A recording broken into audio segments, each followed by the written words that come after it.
नमस्कार, स्वागत है आपका हमारे इस YouTube चैनल पर। मैं मुनमुन श्रीवास्तव आपका हार्दिक अभिनंदन करता हूं। दिल्ली विश्वविद्यालय में दाखिले चल रहे हैं और दिल्ली विश्वविद्यालय ने इस साल से डुअल डिग्री भी शुरू की और इसको लेकर कई सारे आपके सवाल हैं, कुछ और सवाल भी हैं, उनको भी लेंगे। और सबसे बड़ा सवाल इसमें यह है कि क्या सेम कोर्स रेगुलर कॉलेज में और SOL में लिया जा सकता है। स्वागत है प्रोफेसर पायल महबूबा हमारे चैनल पर, जो कि डायरेक्टर हैं कैंपस ऑफ ओपन लर्निंग की, और आज सवालों के जवाब देने के लिए बैठी हैं। नमस्कार मुनमुन जी। इस सवाल का जवाब मैं थोड़ा सा पहले भी दे चुकी हूँ।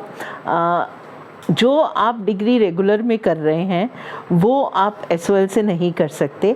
आपको उससे अलग कोई डिग्री और अलग कोई सब्जेक्ट करना चाहिए, जिससे उसकी यूज़फुलनेस भी होगी और वही परमिटेड भी है। तो मैम, इसमें जो स्टूडेंट्स कह रहे हैं कि क्या हम जो सेम इलेक्टिव सब्जेक्ट्स लें या दोनों के लिए अलग अलग रखना पड़ेगा? नहीं, हर जैसे आपने अपना जब UGCF करिकुलम देखा होगा तो उस UGCF करिकुलम में आपको 22 क्रेडिट पूरे करने हैं। तो जैसे ही आप कोई भी डिग्री लेते हैं तो आपको उसके 22 क्रेडिट पूरे करने होंगे। आप अगर वो 22 क्रेडिट की डिग्री लेते हैं रेगुलर में तो आपको SOL में भी वो 22 क्रेडिट पूरे करने होंगे। तो सेम सब्जेक्ट्स आप ना लें, ये मेरी आपसे रिक्वेस्ट भी है और मुझे लगता है कि ये सही भी होगा। आपको जो जेनरिक इलेक्टिव हैं वो अलग चूज़ करने चाहिए, जो DSC हैं वो भी अलग चूज़ करने चाहिए, जिससे आपके क्रेडिट्स में कोई प्रॉब्लम ना आए। इसी तरह से SEC के कोर्सेज भी और VSC के कोर्सेज भी आपको अलग अलग चूज़ करने चाहिए। और मुझे लगता है एक वाइडर रेंज में आप पढ़ पाएंगे जब आप ड्यूअल डिग्री करेंगे, और इन सबको करने से आपकी जो नॉलेज बेस है वो बहुत अधिक हो जाएगा। एक मैम जो है वो SOL के जो स्टूडेंट्स हैं उनको एक SMS भेजा जा रहा है SOL की तरफ से कि आपको एक लिंक पे जाके जो है वो कुछ जानकारियां देनी है और एक NOC लेकर आना है, अगर आप शायद रेगुलर कॉलेज के स्टूडेंट हैं तो ये क्या है मैम, इसको ज़रा समझाएंगे आप? जो ड्यूअल डिग्री के लिए जिन स्टूडेंट्स ने अपने आप को एनरोल किया है, जो कि एक जगह तो रेगुलर में कर रहे हैं और दूसरा उन्होंने SOL में भी एनरोल किया है, तो उनको एक लिंक भेजा जा रहा है जिससे हम उनका डेटाबेस कलेक्ट कर पाएँ और एग्जामिनेशन ब्रांच को दे पाएँ, जिससे कि एग्जामिनेशन ब्रांच उनके डेटाबेस को लेकर जो उसको एग्जामिनेशन डेट शीट है उसमें कोई कन्फ्यूजन ना हो, वो कर पाएँ। तो इसमें आपको कुछ चीज़ें भरनी है उस लिंक के ऊपर जाकर, और एक बार जिस कॉलेज में आप पढ़ रहे हैं वहाँ पे उन प्रिंसिपल वहाँ जो भी हैं आपके, उनको एक लेटर देके उनसे एक NOC लेके भी आप अपलोड कर देंगे तो वो अच्छा रहेगा। और उसमें जो जो जवाब हैं आप उसमें दीजिए आप कौन सी डिग्री कर रहे हैं। अगर बाई चांस ऐसा होता है कि आपने एनरोलमेंट कर लिया और आपकी दोनों डिग्री के सब्जेक्ट सेम हैं, मैं एग्जांपल देती हूँ, मान लीजिए आपने पॉलिटिकल साइंस ऑनर्स में एडमिशन हमारे यहाँ लिया, मतलब SOL में लिया, और आप पॉलिटिकल साइंस से BA प्रोग्राम कर रहे हैं, 2 सब्जेक्ट्स का जो प्रोग्राम है या 3 सब्जेक्ट्स का प्रोग्राम है, वहाँ पे आपने हिस्ट्री और पॉलिटिकल साइंस लिया है, तो मेरी एडवाइस ये होगी कि आप पॉलिटिकल साइंस ऑनर्स उससे ना करें SOL से।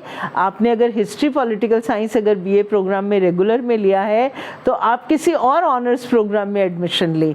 ऐसे ही अगर आपने BA प्रोग्राम में कोई ऐसा सब्जेक्ट लिया है जो कि SOL में आपने लिया है, तो जो ऑनर्स आप रेगुलर से कर रहे हैं उसमें आप दूसरा सब्जेक्ट लें।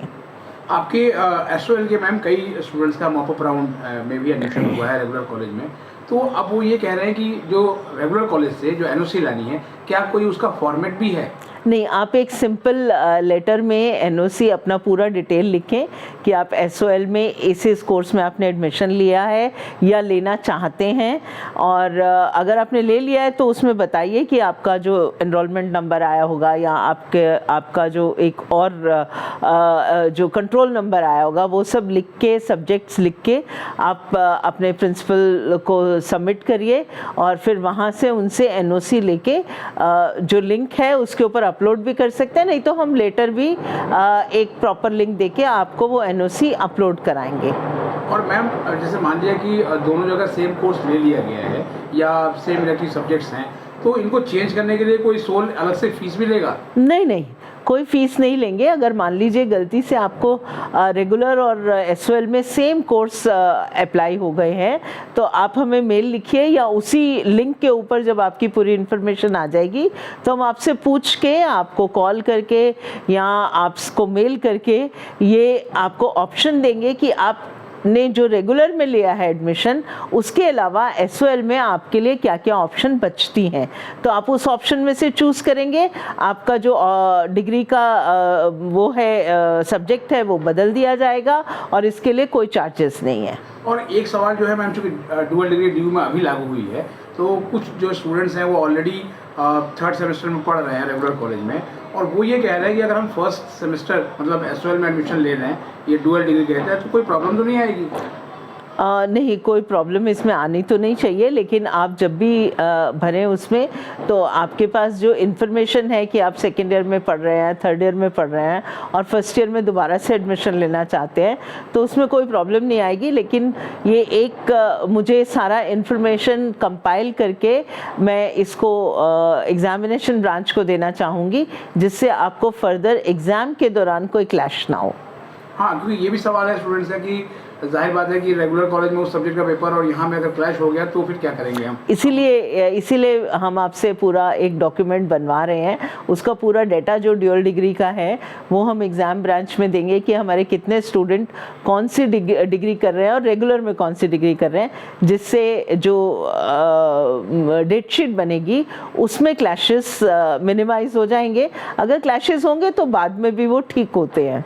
बहुत बहुत धन्यवाद मैम डुअल डिग्री पे इतनी जानकारी देने के लिए।